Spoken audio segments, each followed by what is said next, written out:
2, 3. Hey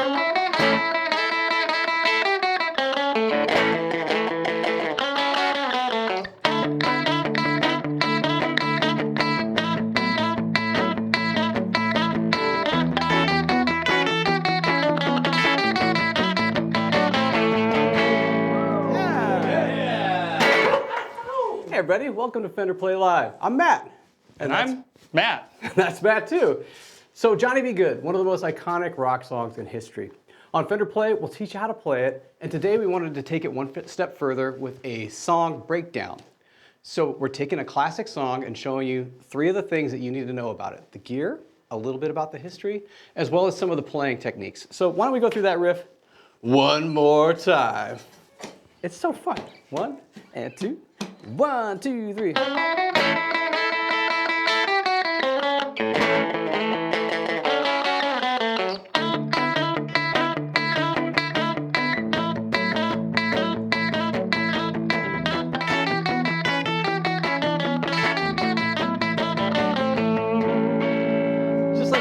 Just like we rehearsed it like 2 seconds ago. That's right, just like that. So let's get into the gear and the tone. So first, the guitar. To help me out, I've got our product specialist. We've just met him, Matt Safranek. Thanks for coming back. Thanks, man. Always fun to be here. Always great to have you. Come on, throw some love, guys. Yeah. Come on. Anyway, also, if you have any questions, feel free to drop them in the comments below, and we'll try and get to them when we can. So Chuck Berry famously played a hollow body and a semi-hollow body electric guitars, and so today I'm playing a Gretsch Electromatic, since Fender produces and distributes Gretsch now as well. Yeah, so this particular one is a 135th anniversary G5420TG, but there's a ton of Electromatics. It's quite an expensive line. Cool, cool. So, and it's got a great sound. I'm on the bridge pickup here.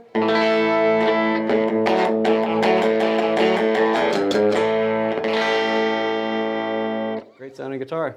Sure is. Yeah. So, as we mentioned, he used a hollow body guitar throughout most of his career. And so let's talk about the difference now between hollow body electric guitars and then you're playing a solid body guitar. Yeah, so I've got the Squier Classic Vibe 70s Deluxe Telly, which is a little different than most, but we've got similar setup. We've got 2 humbuckers, got a toggle switch like you. We've got 4 knobs, each individual volume and tones. Great. So good basis for a Fender Way. Nice, nice. So why do you think Chuck Berry used hollow body electric guitars? I think it's a little more simpler than most would think. It's just kind of what was available at the time. Sure. You know, when this record was done, Fender had been around for only a few years at that point. You know, at that time when the electric guitar was coming around, as people were finagling ways to get a pickup on an acoustic guitar, and so they were slapping it on there, and that's just kind of what came out. You know, and these were relatively new, so yeah. Yeah, so, and it really, when we think about like rock history, we think of like the first like rock and roller to play like a solid body electric, like a Stratocaster. We think of Buddy Holly, for example. But let's play these a little bit in a second. Another thing about the hollow body in rock versus the solid body, over time it seems like more and more players in rock music will play a solid body guitar. And I think one of the bigger reasons is for volume. Yep, yeah, so I mean, the thing too is you really run into a lot of issues with feedback on hollow bodies. Depending on the circumstance, either way you play a solid body guitars, you're really not going to run into that issue unless you're just cranking the gain. So that's always been kind of a touchy point on that. Sure, sure. And and for some people, a little extra feedback, not a bad thing, right? Quite a few people. Not a bad thing at all. So let's A/B these 2 guitars, shall we? Yeah. So a lot of people associate a hollow body guitar for the warmer sound for jazz, right? Sure. So if I go to my neck position pickup, I can get a nice, you know, really pretty.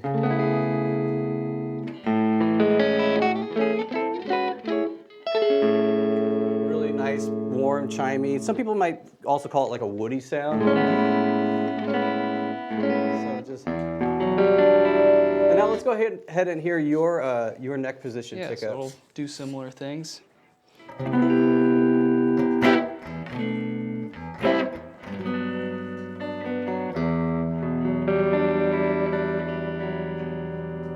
Yeah, so it's just, there's different properties, but you still get the warmth. The strings are looser up here, closer to the neck, so we can still get a certain... similar tone. And of course, we're both playing through the exact same amplifier. Yep. Same settings, same everything. Yes, Mustang GT. I am on the basic Bandmaster. And I am on the basic Bandmaster.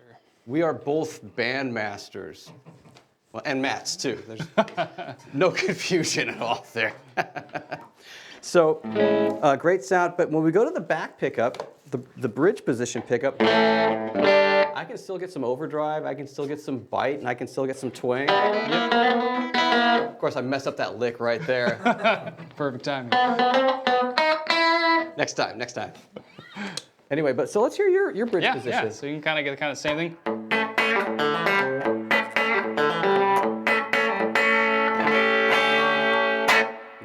Nice. And so they're both great sounding, just different properties. So it's definitely like personal preference, I would say. And then whatever you have in your hand also. So let's get back to Johnny B. Goode though. So if I'm playing like the chords, right, the riff. Yep. You know, keep in mind that Chuck Berry recorded this in the key of B flat. On Fender Play, we teach the tune in A. It's just by default become the most commonly heard or played key I see people playing this tune in. So, Yep. so a great kind of overdriven sound here, and that really straightforward rhythm. Let's hear it on your guitar. Yeah.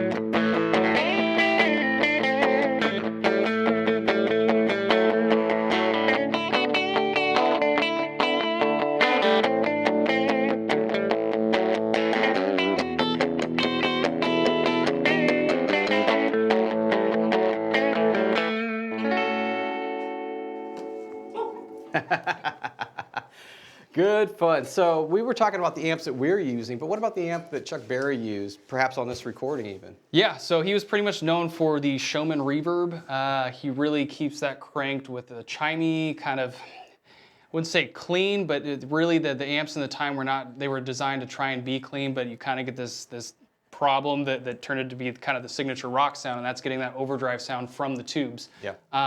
So that was known for is that bright sound, but also having that slightly overdrive, and probably just because he was trying to be super loud.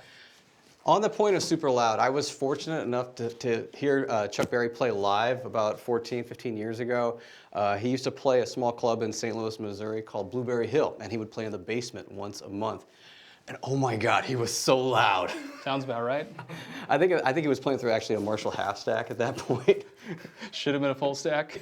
Probably, it sounded like it, but you know, a great, just consummate showman, just even, you know, well into his 80s. He didn't remember all the songs all the time, but man, he had a lot of energy and was just a great entertainer throughout. It was Yeah. a really cool experience to check him out here and play. So, I mean, we're talking about these showmans and these classic amps, but you can certainly, with the presets on these GTs, get pretty close to that. Absolutely. I mean, as you can see here, this is nowhere near a hollow body guitar, and that's not a Fender Showman, but you can get really close. Let me hear a little taste of that one more time on that, Yeah, on yeah. that Squire. Yeah.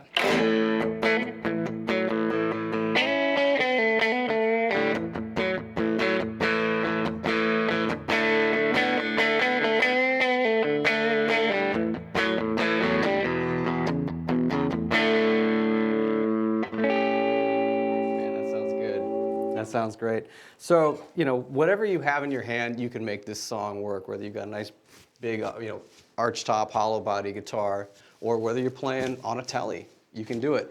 We got a question. So, Matt, does your guitar, the guitar you're playing, weigh more than a Strat, or is it lighter? And I'm assuming, which Matt are we referring to?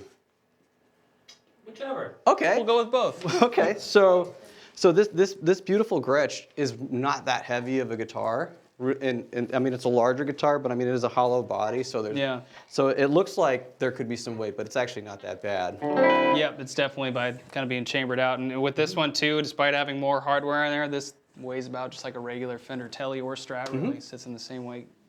Yeah, and I think another primary difference that we can discuss really quickly about the difference between a hollow body electric guitar and then a solid body electric guitar is just the volume when you're unplugged, right? So you know, I've got an acoustic chamber here, so I'm not sure if you're picking that up on the microphone, but it's there. Let's hear yours. Definitely not as loud as this.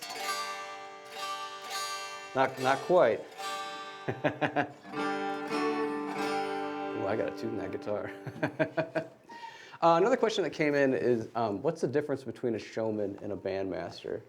Well, I've ran into this before, you know, a few times seeing these amps, but showman essentially was a bit louder than that, than a bandmaster. So really, you'll just kind of stay clean longer. Would be the big one, and I think the speaker complement as well was different. There's a few different showmans through the years and bandmasters as well, so it really comes down to if you're looking at, you know, CBS era or pre-CBS amps, it'll kind of all tie into that. That's great. That's great information to think about. So yeah, a lot of it is just, you know, you get that great clean platform, and then when does it break? Yep. When's that breaking point? And they all kind of do it in a little bit of a different spot, huh? Yeah. Yep. Sure do. Thank you for allowing me to take a tuning break. No problem. All right, I want to give you a big thanks. Thanks for coming aboard, Matt. Yeah, appreciate it. A lot of great information. It's super fun to jam with you. Give a big thank you to Matt Safranek, everybody. Yeah. Thank you. And now let's welcome our next guest. I thought you were going to give me like a congratulatory chord or something. Oh, There it is. Hey! you know him, you love him. It's Mr. Scott Goldbaum. Hey guys. Nice to see y'all. He's one of our Fender play instructors, and he's a fantastic guitar player. So let's talk a little bit about the history of this tune. Yeah, there's a lot to say about it. It's probably the most iconic, like pioneering song in rock and roll history, that being Johnny Be Good. In fact, one of my favorite little anecdotes about it is John Lennon is quoted saying, "If you gave rock and roll another name, it would be Chuck Berry." That's a good quote. So that kind of implies that there's a big undercurrent of inspiration internationally, when you think of bands like the Beatles, the Rolling Stones even, and what sort of impression this song left kind of across the genre, or for that matter, like I said, pioneering the genre in a lot of ways. Yeah, absolutely. I mean, Stones did so many covers of Chuck Berry tunes, for example. And the other thing, you said international, but I mean, this tune is galactic. Yes. Right? Yes. Okay. The Martians have it actually now, quite literally. I'm not making this up. Yeah. So this is the only rock song. So NASA sends out a golden record. They call it vinyl now. Yeah, right. A golden record out into outer space so that life in another galaxy or another Is aware planet, of what we have to offer. and I'm sure that they have a record player Right. out in space that they could play it the on. technology to replicate it. Yeah. And that goes to say that it's just one song that was put on it, and it was Yeah. Johnny Be Good. Yeah, one rock song. Yeah, rock and roll, man. Quite literally. That's super rock and roll. I think Let's so. jam a little bit. Let's hear you play a little bit. I'll live in that key of A.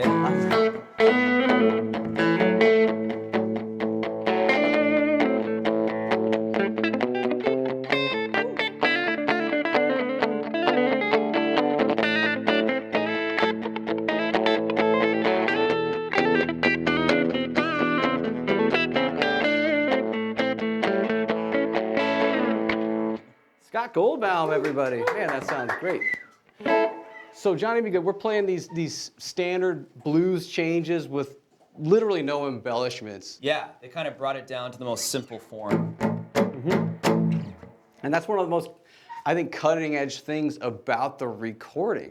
So written and recorded in 1958, was a major hit on the rhythm and blues charts. Got all the way to number two. Number two. I love the lyrics on this one too. They always talk about how great of a singer he was, but as far as like having precious real estate in his songs to fill with great lyrics, this song was about rock and roll stardom and how playing guitar can make you rich and famous, which is in some ways still a rare art form Yes. in and of itself. But what they did more than anything was just like take those traditional forms and speed it up. Yep. And straighten out the rhythm. Yeah. When we think about a blues rhythm, we discuss a blues shuffle, which kind of has a triplet-based feel. You know, I love that tempo. Yeah, right. Or with the open shape.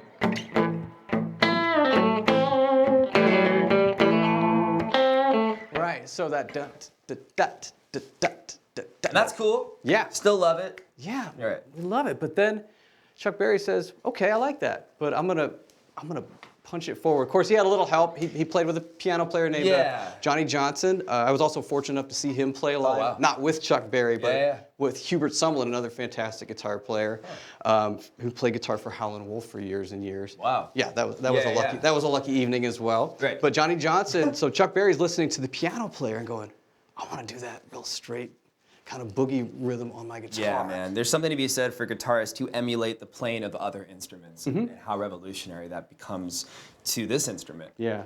The guitar, traditionally, like, I don't want to go down a rabbit hole with that, but it's so fun to think about, like, let's emulate a saxophone, or let's emulate this, or let's, play in such a way that we can be an entire band on just these 6 strings. That's another conversation. No, but that also goes to say so much about how it was like originally intended to be a rhythm instrument, and how like Johnny B. Goode was a great application for just pulling out some just like lead tones and lead notes and kind of repurposing this instrument as an ensemble piece. Yeah. Let's go back to that rhythm though, because you laid down that triplet, that shuffle feel.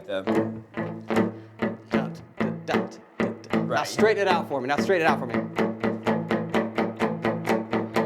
There's no mistaking that drive. Right. And therein lies rock and roll. And world domination. And world domination. A little bit of overdrive and a little bit of straight feel goes a long way. Naturally, and that kind of attitude, that kind of abandon is definitely like a huge part of playing rock and roll correctly. Yeah, man. I mean, it's an extension of showmanship, which Chuck Berry was not short of at all. Like great solos, great lead guitar work, high energy, great riffs. Let's see some, man. I'll get back into getting some rhythm guitar chops. Wait a second.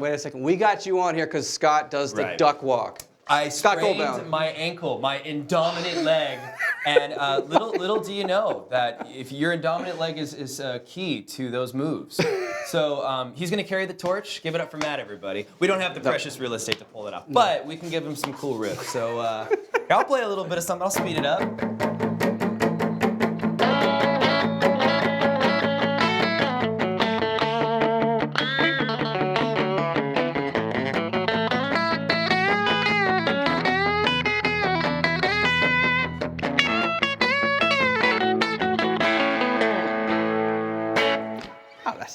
That's too fun. Iconic. Iconic. I saw it coming. So now that we understand why this song is so iconic. And how to get that sound, let's talk about the most important part, playing it. Absolutely. So on Fender Play, we'll teach you how to play that intro figure as well as that driving rhythm guitar part. So we've kind of we've played it several times. Yeah. But let's talk about some of the techniques that kind of came in to make it a rock and roll hit, particularly like those opening 12 bars are huge. Yeah. It's loaded. You have that slide at the very top. You have those double stops that are also being slid. Right. And the way we're teaching it, we're kind of going from 4th to 5th position. A quick little slide to put on accents on those certain beats. Right. Right? And then we'll do that same double stop, but down an octave. Right. I mean, and therein lies so much information, too. You're able to cover so much range when it comes to pitch just in one position like that and over the course of a couple bars. Yeah. It's great. And the other thing is that, like, the rhythm on this is so stripped down. There's no actual, like, he's not saying this is A major. Right? It's implied in the harmony of what he's playing in his lead line. Right? So he's spelling out an A major chord there. Right. Yeah, if I'm accompanying you, I could just play like the 2-fingered power chord even, and it's completely implied by all your lead tones. Yeah. And what a great, and again, you mentioned the range of this instrument. Yeah. Just how quick that is. Duh. Right. So we use double stops in this tune. We use some slides.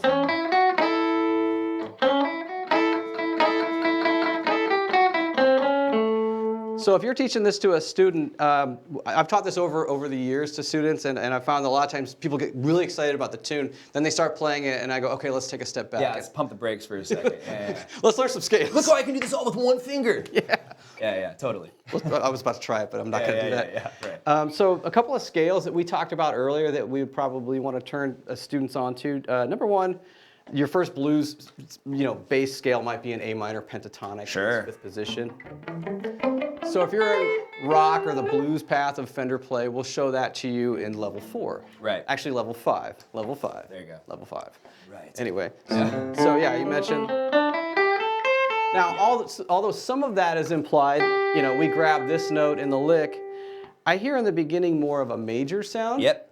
And, So- you're pulling a lot of those melodic contributions to the solo. Yeah.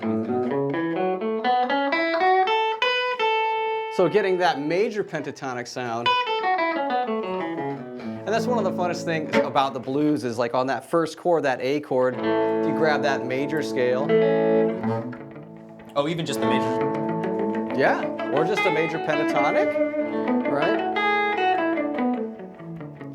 Then when we go to the next chord, a D chord, and even though Chuck Berry's playing is very lean, it's just doing a power chord, the D7 chord is implied when you grab that minor pentatonic scale. Yeah, it's a great way of distinguishing sections. So if you're kind of living on that A major chord and kind of dabbling with the A major scale, and then just kind of pivot into that rage, right, to distinguish melody from intensity. Intensity and rage. Intensity and rage. Therein lies the shift into rock and roll. Indeed. So let's talk a little bit more about the rhythm, the physicality of playing this, and one of the things I love about the energy of like the early rock and roll guitar players, so Chuck Berry, Bo Diddley, is approaching the guitar and the electric guitar in particular in a very percussive manner. Right. Yeah. So with this straight on the beat blues shuffle, it's like you're a drummer. Snare. Yeah, right. Okay, so you're getting those 2s and 4s in the snare. 1, 2, 3, 4. Yeah. So anytime you use your pinky or if you're more comfortable with your ring finger, just think of that as like the snare of your fretboard. So just with that rhythmic approach, it's real straight, right on it. And you'll see I'm palm muting that too to make it a little bit tighter as well. 1, 2, 3, and 4. And You close the hi-hat. close the hi-hat. Close the hi-hat. So the other thing is, the way that we teach the tune on Fender Play is we show it with those open position chord shapes, for example, right? Right? So you can really easily transition to the D chord. Right. Just 2 strings go a long way. And then the E chord. Yeah.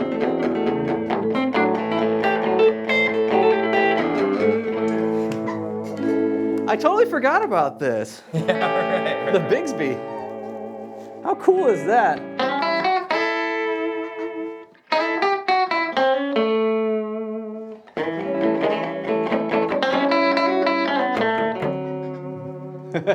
I'll do my best to simulate No, it. that was perfect. Right on the grabbing the F sharp, right on the third of the chord. Well, we might as well, try to attempt to create our own. I'll hold down his format. We'll keep it in A for a little bit if you want to keep playing with this Bigsby you just discovered. Oh, okay.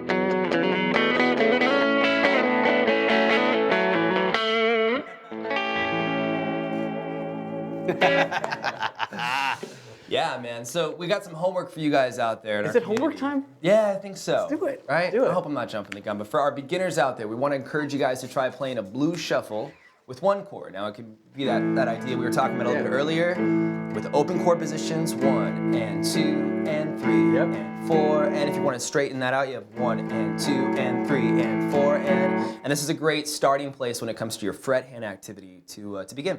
Yeah, you're treating that index finger like this hinge, right? Yeah, it's kind of just anchored right there. And then that works for the entirety of the progression. If you're going from A to D, eventually to E, and just focusing on 2 strings at a time. Speaking of which, so for our more intermediate level players, people who've been playing for a few months, you know, go through the lesson, and even if the intro solo is a little much for you right now, go through and just learn the song progression. Right. Just get that together and just learn that, get those transitions down. It's going to really just help your rhythm and your timing and just basic transitions. And of course, what are the hot shots going to do? Yeah, if you want to be a hot shot, blow our mind, take a stab at that intro solo. We've got that up on the platform, and it's so much fun to play. Yeah, we would love to see and hear you guys playing it. Yeah, especially all you guys in our Facebook community. Make it a point to share it. You never know who you're going to be a role model for when it comes to that stuff. So seriously, take your time with it. I'm just relearning it, and it's a lot of fun. I'll say that Super much. fun. And then we got a Fender Play giveaway. It's giveaway time? I think we've arrived there, everybody. Excellent. All right. For this week's winner, can I get a drum roll, please? Especially in the back there, corner back. Can I hear it for you? This week's winner is Diamond B. Pause for the applause, they say. Let's get some up for Diamond B. Everyone, remember, the more videos you watch, the more chances you have to win. And so now we may have a couple of questions from our community members. So what's the first question? So for those of us with basic old-fashioned amps, what settings on bass, mid, and treble can help get a better Barry sound? So Turn up the treble for starters, in my opinion. I think so. Yeah, turn up the treble. If you have a mid-range, you can bring that up a little bit as well. You know, low range, especially for this kind of a sound, you almost want to even like start at 0 on your bass range and just dial it up just a hair. A lot of times we'll start like right there at 12 o'clock, which is great, but you'll usually end up dialing it back anyway. So whichever way, but it's really good. So let's talk about, just show you the difference between, so if I'm on my bridge pickup on this Gretsch, I've got a pretty bright sound. I actually have the bass turned up a little bit in this case. I mean, I am on a preset, so if I just go ahead and roll the bass back to nothing, so I lose a little definition though. It's not bad, but I definitely, I want to. You find that full sound, that warmth. And same idea with the Squire, even on this Telly. Here's just a basic D chord. I'll throw it over here to the neck position, and you've got.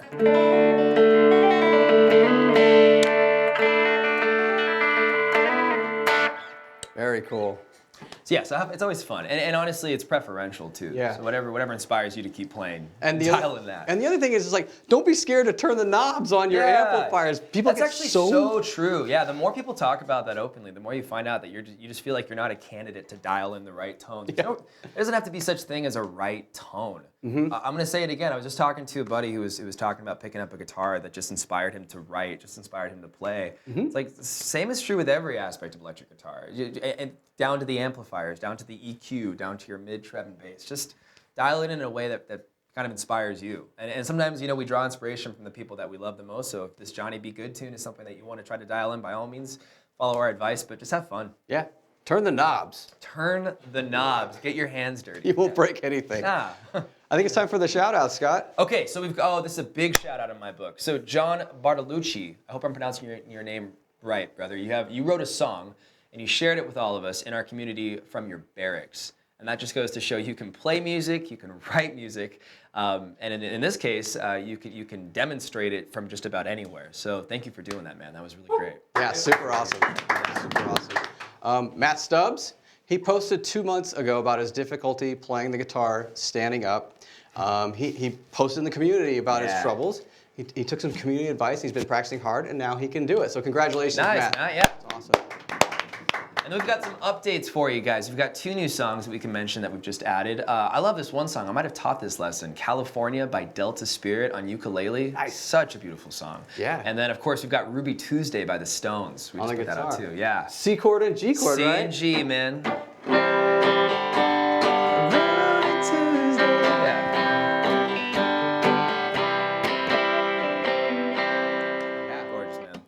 Couple chords, Cool. that's all you need. There you go. You want to play it one more time? We'll do that Johnny B. Goode riff one more time. I almost forgot the title. Yeah, well, come in. I'll support you with those little stabs. Sounds good, buddy.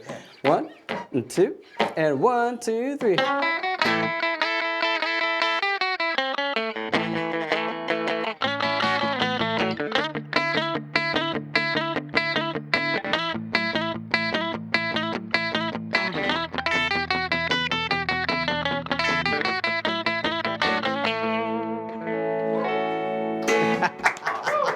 Great job, buddy. That was Brilliant. super fun. Yeah. Fun. Okay, thanks everybody for stopping by and watching. Tune in next Wednesday at 5 for our next episode. Keep practicing. We'll see you next time. Let's go. G chord. G chord.